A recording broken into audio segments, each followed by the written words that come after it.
Hello everyone, তোমরা সবাই কেমন আছো? আজকে চলে গেছিলাম, যেহেতু শ্রাবণ মাসের শেষ সোমবার, তো আমি চলে গেছিলাম গঙ্গায় পুজো করতে।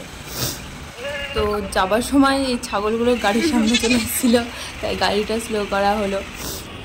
তারপরে আমরা যেতে যেতে পৌঁছে গেছিলাম গঙ্গায়, কিন্তু মাকে আর খুঁজে পাচ্ছিলাম না। এবার ফোন করছি, ফোনটাও পাচ্ছিলাম না ফোনে। তো আমরা চলে গেছিলাম খুঁজতে ভেতরে, যে দেখতে যে মন্দিরের ভেতরে ওরা পুজো দিচ্ছে না স্নান করছে। তো মন্দিরের ভেতরে দেখা হলো, তো মা ছিল না ওখানে। তো আমরা চলে গেছিলাম গঙ্গার ওখানে, যে স্নান করছে কিনা তাই দেখার জন্য। আর তোমরা দেখতেই পাচ্ছ আজকে কত ভিড়। আমি ভাবছিলাম এর মধ্যে খুঁজেই পাবো না, আর আমার পুজো দেওয়াটাও হবে না। তো দেখে নাও এখানে কত লোক আর কত ভিড়, দেখা যাচ্ছে না।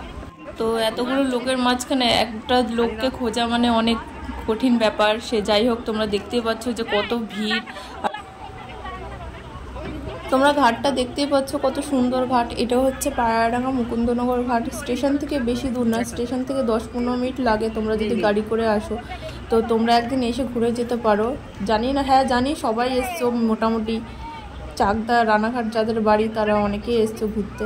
এখানে লাইনটা জাস্ট দেখো, এই লাইনের মধ্যেও মাকে আর খুঁজে পাচ্ছিলাম না। আর এই লাইনটা দেখে তো আমি ভাবছিলাম যে আজকে পুজো দেওয়াই হবে না, পুজো না দিয়ে আমার বাড়ি যেতে হবে। আর বাদবাকি পুজো সব জিনিসই মার হাতে ছিল, তার জন্য টেনশনটা আরও বেশি হচ্ছিল যে আমি পাবো কি পাবো না।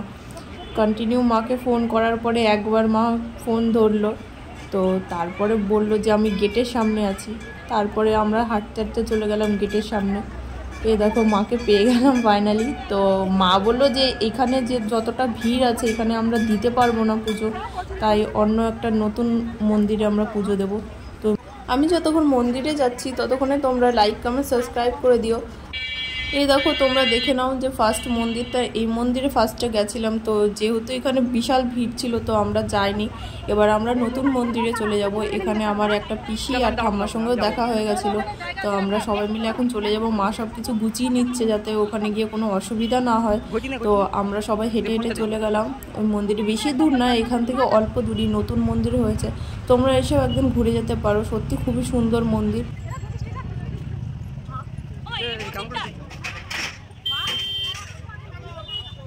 ফাইনালি আমরা মন্দিরে চলে আসলাম। তো এবার এসে আমরা পুজো দেব।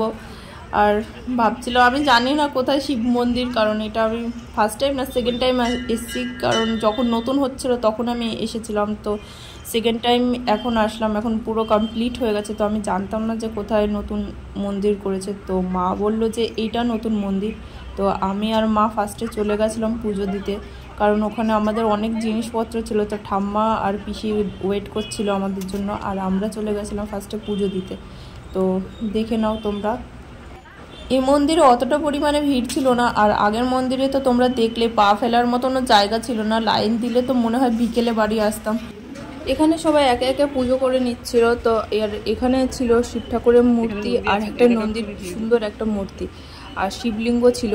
তো ওখানে গিয়ে সবাই জল ঢালছিল আর পুজো করে নিচ্ছিল। আমি আর মা গিয়েও ওখানে পুজো করে নিচ্ছিলাম। তো এই দেখো মা ফার্স্টে জল ঢেলে নিচ্ছিল, যেহেতু আমি সেভাবে জানি না। তোমরা ভিডিওটা স্কিপ না করে লাস্ট অবধি দেখতে থাকো। জল দিয়ে ঠাকুরকে দিয়ে দিলাম, আর মা হচ্ছে গিয়ে চরণামৃত নিয়ে নিল ঠাকুরের। যেহেতু আমরা সবাই যারা যারা পুজো দিয়েছি তারা খেয়ে নেব, আর মা বাড়িতে গিয়ে সবাইকে দেয় প্রত্যেকবারই। 5 রকমের ফল দিয়ে আবার বাবার মাথায় জল ঢেলে নিলাম। এবার আমরা বাইরে চলে যাব। বাইরে গিয়ে ধূপকাঠি আর মোমবাতি ধরিয়ে নিলাম।